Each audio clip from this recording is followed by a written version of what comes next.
তেতিয়া হলে আজি ফাৰ্স্ট চ্যাপ্টাৰটো আৰম্ভ কৰো ইলেক্ট্ৰিক চাৰ্জেছ এণ্ড ফিল্ড হ'ব ইলেক্ট্ৰিক চাৰ্জেছ এণ্ড ফিল্ড দেখিছাই নহয় নামতে ইলেক্ট্ৰিক চাৰ্জেছ এণ্ড ফিল্ড আমি প্ৰথমতে চাৰ্জৰ কথা পঢ়িব লাগিব হয়নে এতিয়া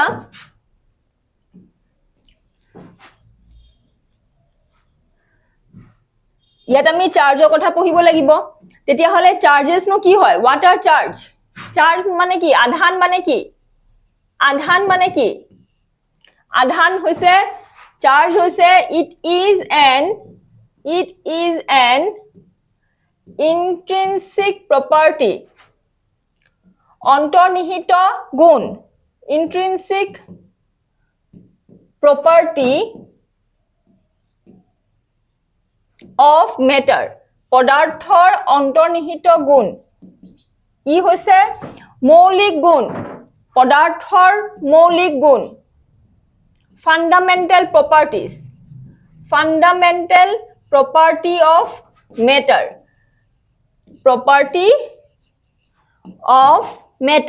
তোমালোকে ক্লাস 2 চাওতে ইম্পৰ্টেন্ট টপিকস বোৰ বুলেট পইণ্টত লিখি যাবা ইম্পৰ্টেন্ট পইণ্টস যোনখিনি আছে সেই মতে লিখি যাবা আৰু সেইখিনি পঢ়িবা হ'ব আৰু ইয়াৰ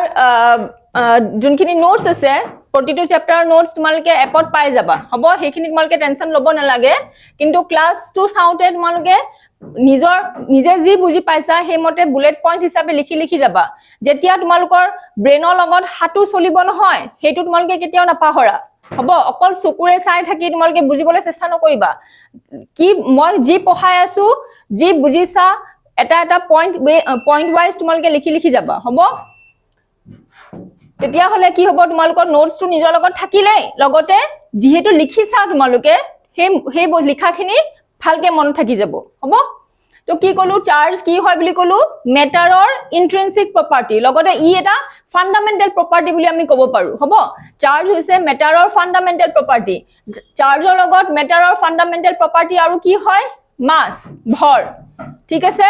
চাৰ্জৰ লগত মৌলিক প্ৰপাৰ্টি কি হয় এটা ভৰ আধানৰ লগত ভৰো এটা পদাৰ্থৰ মৌলিক প্ৰপাৰ্টি হয় হ'ব তেতিয়া হলে আমি ইয়াক তোমালোকেটো জানিছাই তোমালোকে পঢ়িছাই হয় না চাৰ্জেছ বোৰ কেই প্ৰকাৰৰ হয় টাইপস অফ চাৰ্জেছ এটো মই সিলেবাসটো সৰু কৈ দিছো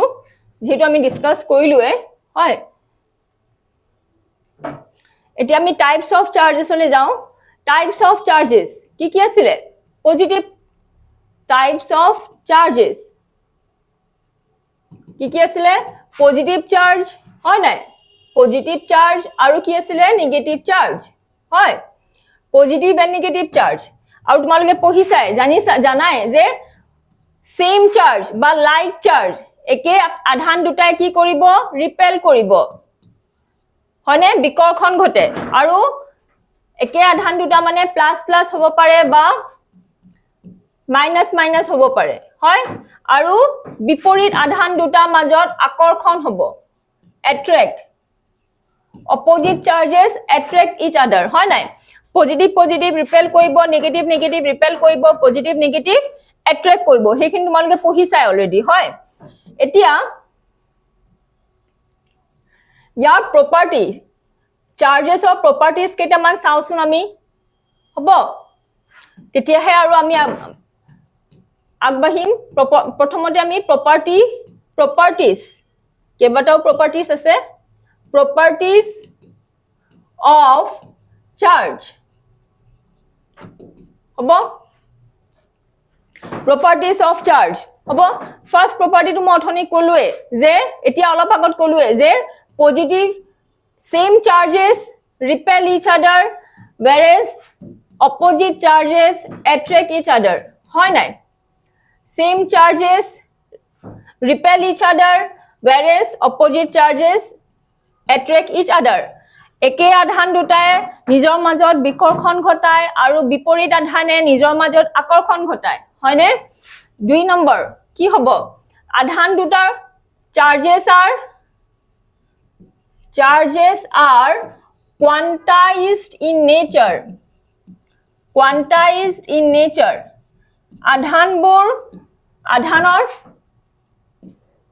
আধানবোৰ গুডকৰণ প্ৰকৃতিৰ হয় গুডকৰণ প্ৰকৃতিৰ হয় ইয়াক আমি গুডকৰণ বুলি কওঁ quantized in nature এটা quantized মানেনো কি quantized মানে কি যোনবোৰৰ এটা absolute amount থাকে absolute amount মানে কি যেনিবা 1 2 3 4 বুজি পাইছা এটা দোকানত তোমালোকে কিবা এটা কিনিবলৈ গলা যেনিবা বুজি পাইছা তোমাক কলম কিনিবলৈ গলা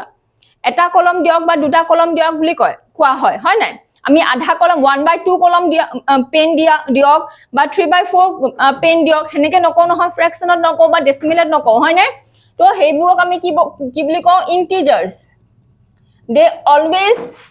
exist in charges always exist in integral form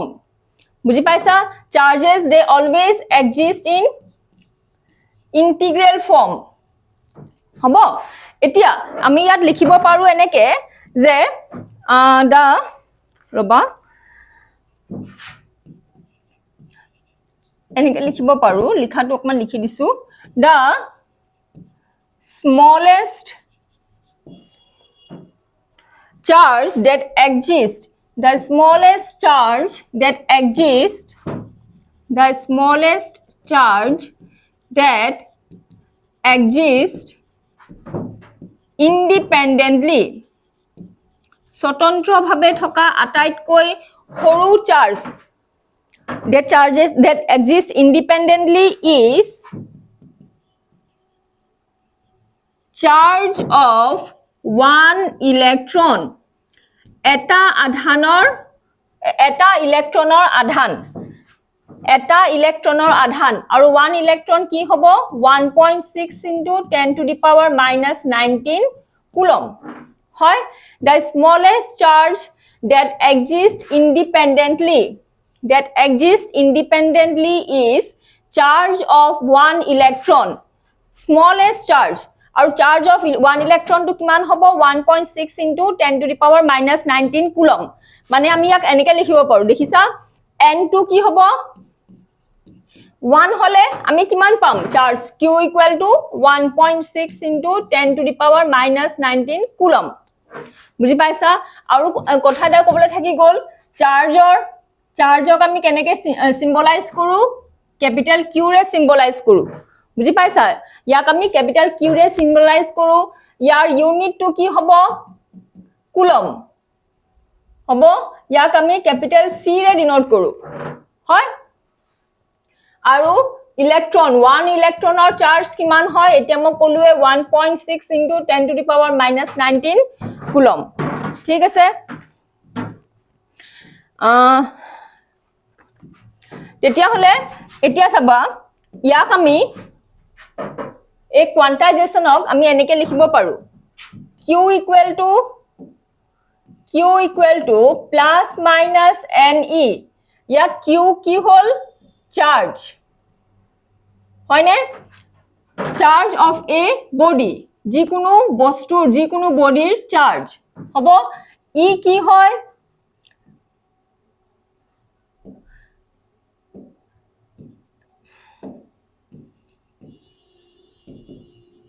electronic charge ইলেক্ট্ৰনৰ charge হয় তাৰ পাছত n2 কি হয় ইন্টিজাৰ হেতু কি হ'ব n equal to 0 1 2 3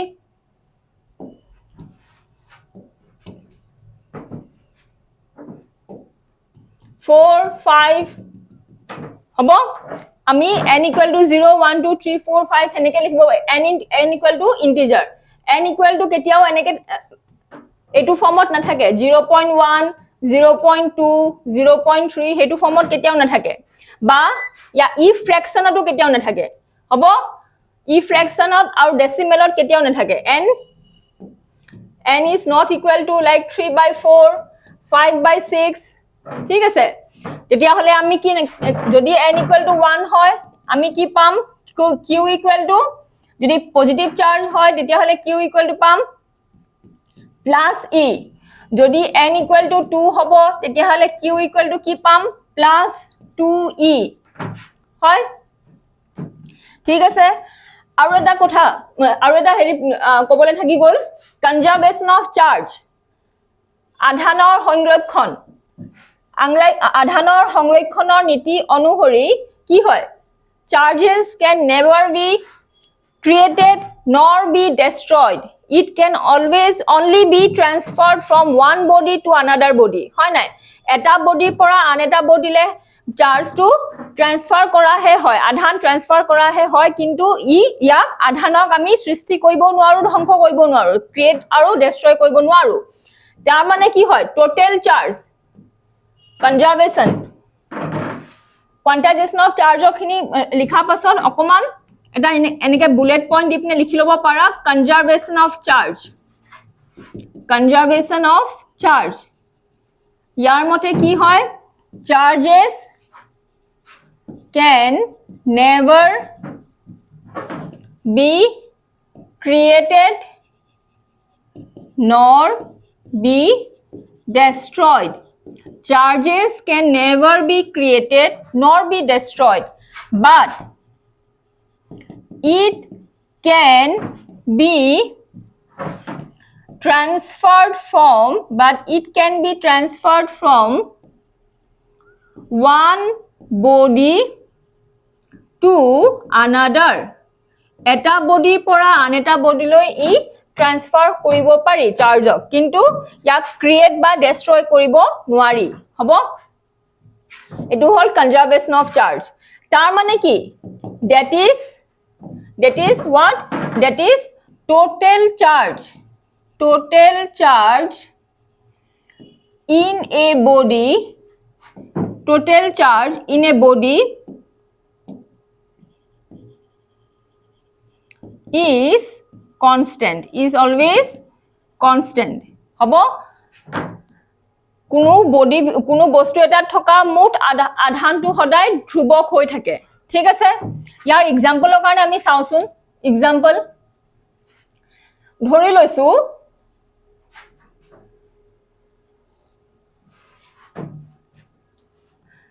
দুটা বডি ধৰি লৈছো যেনবা ধৰি লোৱা এটো এ বডি হয় এটো এ বডি হয় আৰু ইটো হয় বি বডি ঠিক আছে এ আৰু বি দুটা বডি ধৰি লৈছো ইয়াত আমি চাৰ্জ তিনটা ধৰি লৈছো এটো ধৰি লোৱা যেনবা +3 এটো যেনবা ধৰি লোৱা -3 এটো যেনবা ধৰি লোৱা -2 এটো যেনবা ধৰি লোৱা +1 হ'ব এটো যেনবা ধৰি লোৱা ইয়াত তেন্তে এটো হ'ব +1 হ'ব +1 এটো যেনবা ধৰি লোৱা -2 এটো কিমান হ'ব আমি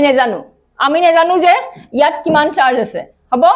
তেতিয়া হলে কনজাৰভেশ্যন অফ চাৰ্জৰ নীতি অনুসৰি আমি কি লিখিব পাৰিম এই দুটা বডিত q1 plus q2 plus q3 is equal to q1 prime plus q2 prime plus q3 prime হ'ব ইয়াত কি লিখিছো সোৱা q1 যেনবা +3 লিখি দিম q2 যেনবা -2 লিখি দিম q3 যেনবা +1 লিখি দিম +1 -2 এটো আমি q3 উলিয়াই লব লাগিব হ'ব তে +1 +1 কেনসেল হৈ গল -2 কেনসেল গল q3 কিমান ওলাইছে q3 প্ৰাইম ওলালে 3 কুলম +3 কুলম মানে এটো হ'ব +3 কুলম হবনে সোৱা হ'ব তেতিয়া দুই ফালে সমান সমান ওলাব নাই +3 3 + 1 4 4 - 1 4 - 2 2 এটো হ'ব কিমান 3 + 1 4 - 2 2 হলে তো দুই ফালে দুইটা বডিতে আমি চাৰ্জ সেম পাইছো 2 কুলম আৰু ইফালে 2 কুলম হ'ব তেতিয়া হলে আমি 3 নম্বৰ প্ৰপাৰ্টিলে যাও 2 নম্বৰ প্ৰপাৰ্টিটো আমি কোয়ান্টাইজেশন অফ চাৰ্জ পঢ়িলোৱে নহয় হয় নাই এতিয়া আৰু কোয়ান্টাইজেশন অফ চাৰ্জৰ এটা অংক এটা সৰু অংক এটা কৰোচোন বাকি অংক আমি পাছত কৰিম বাৰু quantization of charge তোমালোকৰ exam point of view বহুত important topic হয় দেই quantization of charge ৰ ওপৰত প্ৰত্যেক বছৰে তোমালোকৰ question হুধে আইডাৰ তোমালোকক definition হুধি দিব what is quantization of charge আধানৰ গুণকৰণ কি বুজি পাইছা নাইবা তোমালোকক কিবা এটা অংক দি দিব তাত তোমালোকৰ n ৰ মান উলিয়াব লাগে বা চাৰ্জ উলিয়াব লাগে হ'ব তেনেকুৱা ধৰণৰ অংক দি দিব তেতিয়া হলে অংক এটা কৰোচোন কোৱেশ্চনটো লিখি লও can a একদম সিম্পল অংকটো কৰাইছো যেহেতু আমি স্টাৰ্ট কৰিছো হয় না তোমালোক লাহে লাহে অকমান তোমালোক অকমান লাহে লাহে টাফনেস লেভেললৈ লৈ যাম এতিয়া প্ৰথমখিনি অকমান ইজি কৰাই দিও can a charge of 8 into 10 to the power minus 18 coulomb be given to a body বস্তু এটাৰ ওপৰত 8 into 10 to the power minus 8 coulomb আধান দিব পাৰি নাই হ'ব কি হ'ব এটো আমি quantization of charge মতে আমি যোনটো ফৰ্মুলা পাইছিলো সেই ফৰ্মুলাকে ইউজ কৰিম হয় ইয়াত আধানৰ মান কিমান দিয়া হৈছে 8 into 10 to the power minus 18 coulomb হয় n to দিয়া নাই number of charges দিয়া নাই electronic charge কিমান হয় 1.6 into 10 to the power minus 19 হয় তেতিয়া হলে n equal to উলিয়াই লম 8 into 10 to the power minus 18 by 1.6 into 10 to the power minus 8 minus 19 হয় এটো কিমান হ'ব 80 by 1 by 16 into 10 to the power minus 18 plus 19 হয় এটো কিমান লব 2 jar 5 মানে তলখিনি মুছি দিছো এটো লব n equal to 50 হয় না নহয় বাৰু n equal to উলাব তোমালোকৰ 50 n equal to উলাব তোমালোকৰ 50 হয় না এটো 5 হৈ গল into 10 19 minus 18 1 হয় তেতিয়া হলে উপৰ পাৱাৰটো 1 থাকি যাব 5 into 10 মানে n equal to 50 এতিয়া ইমান আধান দিব পাৰি নে নোৱাৰি বাৰু বডিটোত দিব পাৰি কাৰণ আমি n টো কি পাইছো এটা ইন্টিজাৰ পাইছো যদি n টো আমি কিবা এটা ফ্ৰেকশন পোৱা হলে বা ডেসিমেল পোৱা হলে বা 50 না পাই আমি 0.25 যদি পোৱা হলে বা 2.5 যদি এনেকুৱা পোৱা হলে হেতু নহলে হয় তেতিয়া হলে আমি কলো হয় যে ইমান আধান আমি বডি এটা দিব নোৱাৰো বুজি পাইছা কিন্তু আমি n কিমান পাইছো 50 পাইছো n 50 পোৱা মানে কি n 50 পোৱা মানে যে আমি ইমান পৰিমাণৰ আধান বডিটো দিব পাৰো এই body can be charged with a charge of 8 into 10 to the power minus 18 coulomb হ'ব তেতিয়া হলে quantization of charge or concept to clear hall quantization of charge মানে কি হৈ গল আমি quantize কৰো charge টো আৰু কেনেকৈ quantize কৰো in integral form so charges are always present in integral multiple of electronic charge to electronor যোনটো charge হয় সেই electronor chargeৰ integral multiple ত হে charge বোৰ exist কৰে integral multiple electronor যোনটো charge হয় সেই electronor chargeৰ integral multiple ত হে charge বোৰ exist কৰে হ'ব that is what that is quantization of charge হ'ব তাৰ মানে charges বোৰ কেতিয়াও ফ্ৰেকশনত বা ডেসিমেলত থাকিব নোৱাৰে হ'ব হেতু হল তোমালোকৰ 2 নম্বৰ প্ৰপাৰ্টিটো 1 নম্বৰ প্ৰপাৰ্টিটো আছিল কি যে like charges repel and opposite charges they attract each other 2 number প্ৰপাৰ্টিটো আমি কি পালো যে charges are quantized in nature হয়নে গুডকৰণ প্ৰকৃতিৰ থাকে হয় নাই এটা 3 নম্বৰটো আমি লিখিম charges are additive in nature charges বোৰ additive হয় আৰু এটা কথা কবলে থাকি গল charge বোৰ scalar হয় দেই scalar হয় এতিয়া মই additive বুলি কলো যে তেতিয়া মই মনত পৰিলে যে এটো মই কবলে থাকি গৈছিলে charges বোৰ scalar হয় charge are always scalar quantity charges always scalar quantity scalar ৰাখি হয় হ'ব 3 নম্বৰ প্ৰপাৰ্টিটো হয় charges are additive in nature বুজি পাইছা charges R additive in nature মানে অথনি মই তোমালোকক এক্সাম্পলটো বুজাওঁতে তোমাক দেখাই দিছিলো যে চাৰ্জবোৰ এটা বডিত যিকোনো এটা বডিত যদি আমি ধৰি লওঁ Q1 Q2 Q3 Q4 Q5 Q2 যেনিবা নেগেটিভ চাৰ্জ হৈ গ'ল Q4 নেগেটিভ চাৰ্জ হৈ গ'ল হয় তেতিয়াহ'লে ইয়াত আমি কেনেকৈ লিখিব পাৰো Q1 minus Q2 plus Q3 minus Q4 plus Q5 equal to 0 মানে ইয়াত কি হ'ব Q1 plus Q3 plus Q5 equal to Q2 plus Q4 এটো হ'ব বুজি পাইছা আমি এনেকে algebraically add কৰিব পাৰো চাৰ্জেছ বুৰক algebraically আমি এনেকে add কৰিব পাৰো হ'ব ঠিক আছে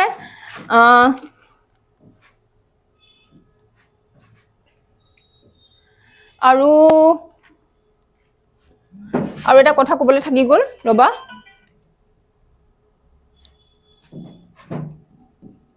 তোমালোকৰ difference between charge and mass হয় নাই এটো ক'বলৈ পাহৰি থাকিলো মথনি প্ৰথমতে ক'ব লাগিছিলে এতিয়া চাবা মথনি কৈছিলে যে চাৰ্জ আৰু মাস এই দুইটা কিহৰ ফান্ডামেন্টাল প্ৰপাৰ্টি হয় মেটাৰৰ ফান্ডামেন্টাল প্ৰপাৰ্টি হয় হয়নে মেটাৰৰ ফান্ডামেন্টাল প্ৰপাৰ্টি হয় চাৰ্জ এন্ড মাস এতিয়া চাৰ্জ আৰু মাসৰ মাজৰ ডিফাৰেন্স নো কি হয় এটো তোমালোকৰ এক্সামত আহিছে আগতে এইচএস ফাইনেলত তোমালোকক সুধিছে mention one difference between mass and charge mass আৰু চাৰ্জৰ মাজৰ পাৰ্থক্য লিখা হ'ব ভৰ আৰু আধানৰ মাজৰ পাৰ্থক্য লিখা এতিয়া এটাটো দেখা দেখি আছে কি হয় এটা যে আধানবোৰ পজিটিভ আৰু নেগেটিভ হয় না ঋণাত্মক আৰু ধনাত্মক হয় আধানবোৰ ঋণাত্মক আৰু ধনাত্মক পজিটিভ আৰু নেগেটিভ দুইটা থাকে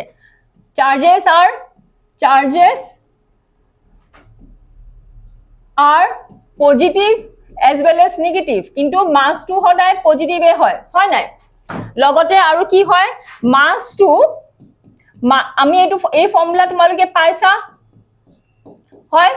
মাস টু কি হয় along with speed mass change হয় যদি কিবা পাৰ্টিকেলৰ স্পিড ইনক্ৰিজ হয় তাৰ মাস টু হেনেকে চেঞ্জ হৈ থাকে কিন্তু চাৰ্জৰ মাস it does not depend charges does not depend on speedৰ ওপৰত চাৰ্জ ডিপেন্ড নকৰে but mass to কি হ'ব but with speed mass changes mass to change হয় বুজি পাইছা এটো তোমালোক অৰ্থনি ক'বলৈ থাকি গৈছিলে মোৰ হ'ব লিখি লব পাৰা তোমালোকে এনেকে নিজৰ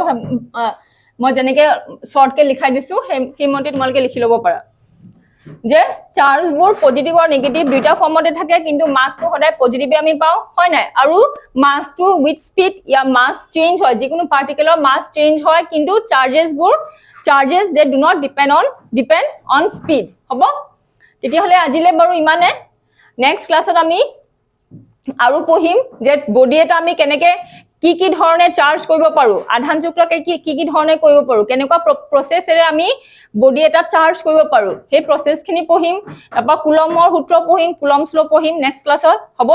আজিলে ইমানে থ্যাংক ইউ